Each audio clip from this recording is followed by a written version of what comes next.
Hello, everybody. Welcome to CVG-TV. My name is Gregory Parks, and you are watching ConLink. With me right now is another one of our guests of honor.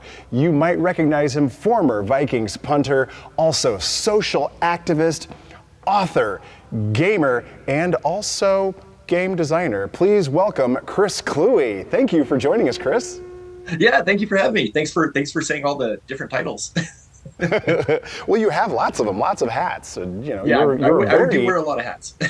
So you published Beautifully Unique Sparkle Ponies. You have also co-written the first part of a sci-fi trilogy. You've written a solo novel, which was published by Tor, which is definitely not small potatoes. And you also created a game, Twilight of the Gods. What else do you have? What else do you have brewing up? So I actually just finished another story on Royal Road. It's called Dancer, Space Adventure. And then another one of my stories on Royal Road, Shades of Forever, got picked up by Podium. And they're going to be publishing that, I believe, next year at some point. Wow. Anything that you would like to tell us about them, or is it still just kind of under wraps? You're under your own embargo, information embargo. Oh no, well, I mean, they're on a free website, so if you want to read them, you can absolutely go find them. Knock yourselves out, everybody. Right. I will have to take Shades of Forever down once it actually does get published by Podium. But if you want to check it out beforehand, you can go check it out on Royal Road. And then, yeah, Podium's doing an audiobook for it and an ebook. So I'm very, very excited to see how the audiobook's going to turn out. Oh, cool. Will you be narrating the audiobook, or will somebody else be narrating it? I will not. I'm going to leave that to the professionals.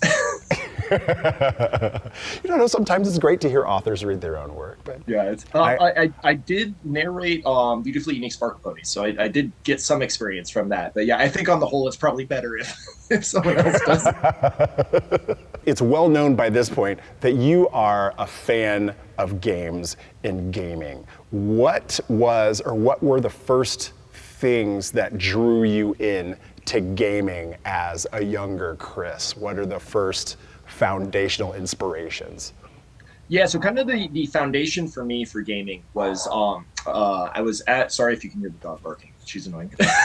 But for me, it was when I was young. I want to say I was like 8 or 9 when the original Nintendo Entertainment System came out. And I had cut my toe open at a birthday party at SeaWorld, and so I couldn't walk for like a week, waiting for the stitches to heal. And apparently I was driving my parents crazy because I'm stuck at home instead of at school. And they're like, let's just get him this Nintendo thing, maybe that'll keep him occupied. And yeah, I got the old school Super Mario Brothers Duck Hunt double cartridge, got the light zapper, and yep, ever since then I was hooked. So nowadays, do you find yourself gravitating more towards computer gaming or tabletop, or do you still have a mix of both of them as time allows? Yeah, so for me, it's mainly computer gaming with some tabletop gaming with my kids. They enjoy playing board games. They really love Galaxy Truckers, which is always a fun party game if someone else comes over, because no one's spaceship ever survives. But yeah, I used to be real big into tabletop wargaming with both War Machine and Warhammer 40K. And then kind of felt like that was back when I was in Minnesota, because I had a lot of time to paint miniatures and assemble my armies. With kids, I kind of lost some of that time. And then I used to be big into MMOs. Again, same thing. Once you have kids, it's tough to commit to raiding night. But yeah, no, it's I enjoy playing all types of games. I still have my Magic Commander deck. I'll be bringing that with me to the convention, so hopefully be able to get some Commander games in. And yeah, I like having fun. Oh, cool. Out of curiosity, what kind of Commander deck are you running? It is a horribly abusive Esper deck that I play as a friendly deck. It runs Mariki Rebarrett as its general, which is a control general. Basically, she steals your creatures, and then if she untaps, your creature dies. And I have a lot of untapped effects in the deck. So essentially, like I can board wipe with my commander by just tapping and untapping multiple times. Wow. But basically, I use her as kind of like the negotiator, right? Where I'm like, hey, I'll take that person's creature because they're the threat, right? So I'll open it up for you to attack. Because the thing I love about Commander is like not necessarily like the super high end, ultra combo decks. It's more the playing the table against each other. Like that's where Commander is really fun for me.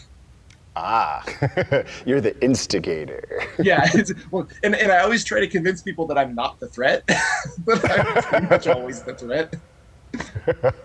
Well, hopefully we didn't give away your secret, but I'm sure there are people who would still want to challenge and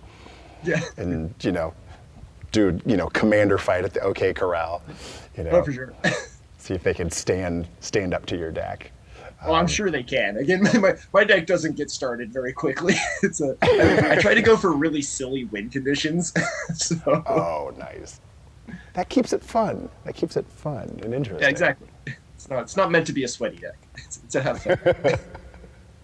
One thing about the world of geekdom and nerdity, I believe, like something that's been on the rise in the last couple of years is a greater, I would say, Venn overlap between what I guess we, for lack of better terms, we would say classical geekiness and people recognizing that there is a geekiness to sports enthusiasm as well, sports fanaticism. There are people who might not know you from watching football, but also, for instance, just being in John Madden. Have you ever had that happen? Because John Madden sometimes would say about how he was surprised or how he thought it was funny that people only of a certain age only recognized him as being the face of the football video game that came out every year. Have you ever had anybody recognize you just for having played the games or any of the games, or? Yeah, I've had a couple people say that that they've known me from Madden, and what's really funny, like I'll definitely get the occasional like on Blue Sky or whatever social media I'm on where someone will be like, I didn't even know you played football. I was like, yeah, I did. And then conversely, there'll be other people who are like, wait, you wrote books? When did you write books? So yeah, I like to have a bunch of different things that I enjoy. and the cool thing is like, I've always believed that it doesn't matter what your hobby is, you should be able to enjoy your hobby. Like, gatekeeping is stupid. There should be no gatekeeping. Like let people enjoy their hobbies. Right. And it's okay that hobbies stay hobbies. You don't have to turn hobbies into hustles. As one of our other guests of honor is doing a panel about, hobbies not having to be hustles, and that's that ties in with what you just said as well. Like, yeah, for sure. And that's also kind of a mindset that I've deliberately sort of inculcated in myself. Is that because I'm a very competitive person, right? Like you generally don't make it to the NFL if you're not a very competitive person. No. But when I'm playing games, like I deliberately choose to have fun, right? Like I don't care if I win or lose. Like I'm still going to try to win, but at the end of the day, like this isn't my job. Like my family isn't relying on me, to build the best galaxy trucker ship in order to feed the family. So I think that's something that people can there is room for competitiveness in games, right? Like it is fun to compete against other people, but at the end of the day, we have to recognize that like games are supposed to be fun, and a good game is one that ends with everyone happy with how the game went, regardless of their individual outcome. Well said. And I appreciate what you say about gatekeeping as well. Was there any specific trigger for you, or have you always been somebody who's been outspoken against gatekeeping? I'd say probably like the big public trigger would have been Gamergate, because that was some nonsense. But I mean, growing up, right? Like I was always, I grew up in the late 80s, early 90s, which when there very much still was the whole, jock versus geeks mentality, right? Where it was like you were either a jock or you were a nerd, and like never the twain shall meet. But I wanted to do both. I was good at doing both. And as a kid, I couldn't understand, like, why do people make fun of me for, wanting to read science fiction fantasy, right? Like, why do they make fun of me for wanting to play Magic the Gathering? And then on the flip side, like, why do these other people think that it's weird that I play football or soccer or sports? Like, you can do all these different things. Like, you don't have to limit yourself to any one particular thing. So for me, it's always just been kind of my personal experience in that, like, I want to do the things that I enjoy doing. And if you think that's weird, well, sorry, that's kind of a you issue. Like, that's not really a me issue. And so, yeah, then once Gamergate came along, I wrote a very public essay on, like, why Gamergaters piss me the fuck off. Like, that was the actual title. And basically it's because as nerds, we won.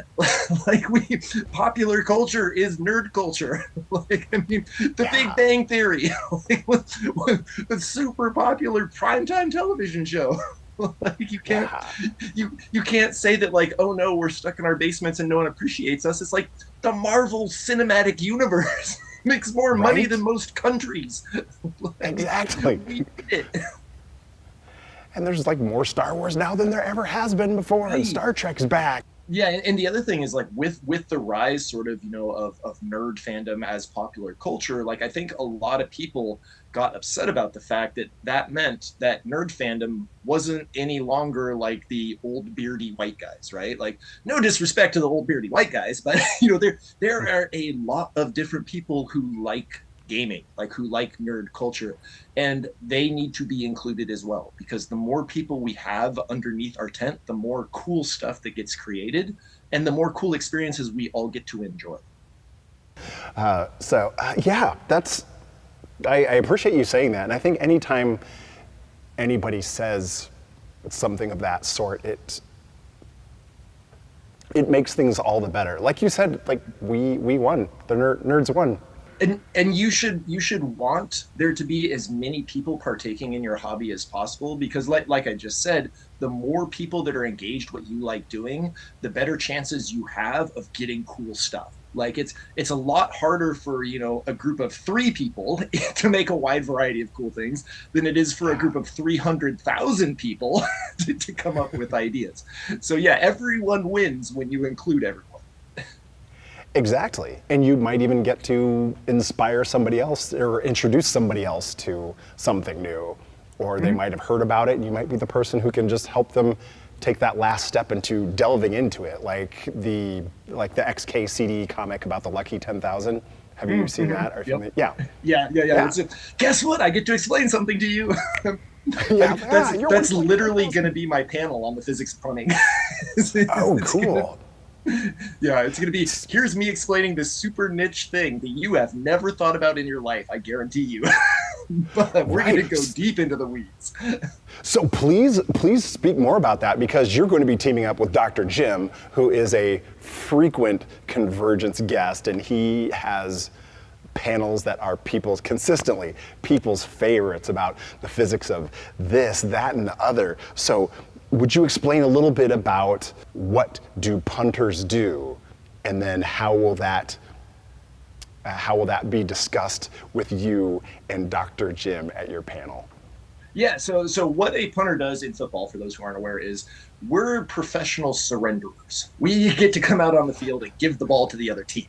But we want to do it in a way that sort of minimizes the other team's chances of scoring once they have the ball back. So our job is to try to get as much field position as possible for our team while trying to prevent a long return, because then the other offense gets to start with a shorter field. Statistically, they're more likely to score. Now, in order to punt a football successfully at the NFL level, there's a couple numbers you need to know. The first one is your get-off time. That is the total amount of time between when the ball first starts moving from the long snapper's hand to when it hits your foot and is actually being kicked.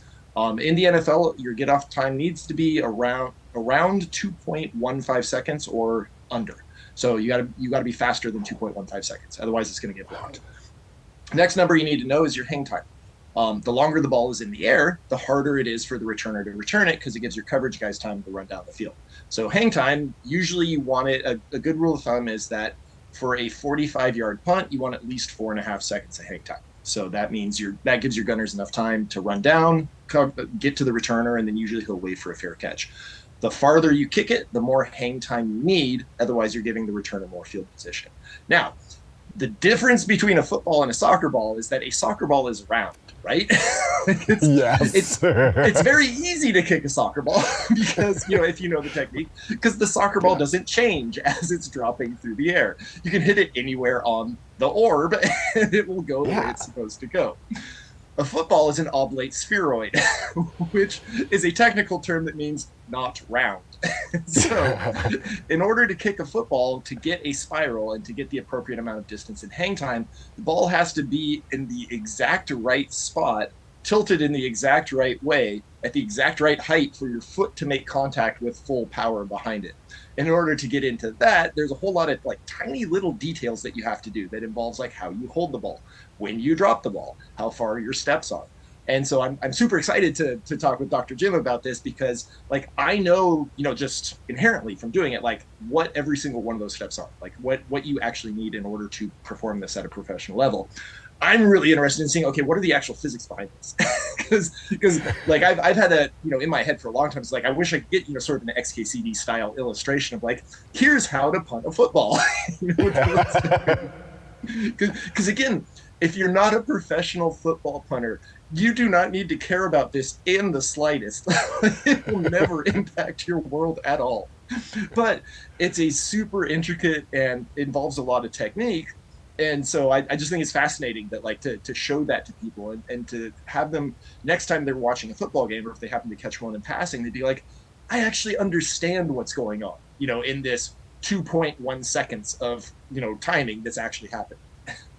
Yeah, that's amazing. And I think it sounds like you're excited, especially to hear Dr. Jim explain it, because as you said, this is just something that has been drilled into your body through years and years and years of practice. And he's just going to be, graphing out and laying out things that you've never had to think of, and things that frankly, people who have watched football probably didn't think of very deeply at all. And then all of a sudden you're just oh, there's all this, angles and dots and, I literally think this is going to be the first time anyone has ever done the actual math on it.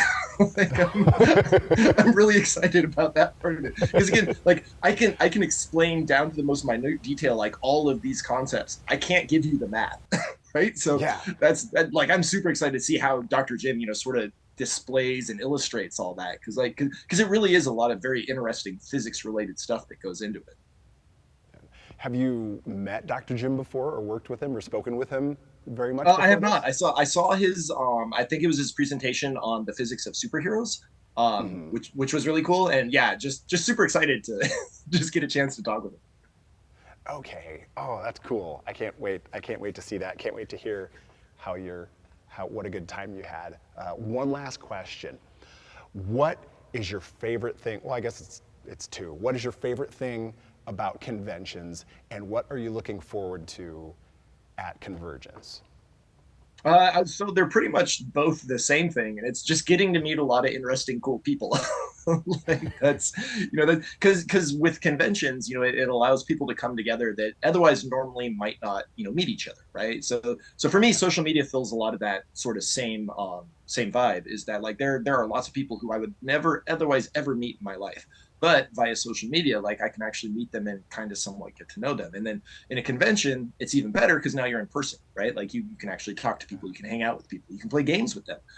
So yeah, it's just really looking forward to being around a lot of other people that enjoy a lot of the same things that I do. And yeah, hopefully having fun playing a bunch of games and just hanging out, having a good time. Well, beautiful. We're excited to have you, and we can't wait to see you in your panels. And we'll look forward to seeing you in a couple of weeks. Yeah, awesome. I'm looking forward to it too. It's going to be a great time. And thank you all for joining us for ConLink. My name is Gregory Parks. Thank you for watching CVG-TV. We'll see you at the next one.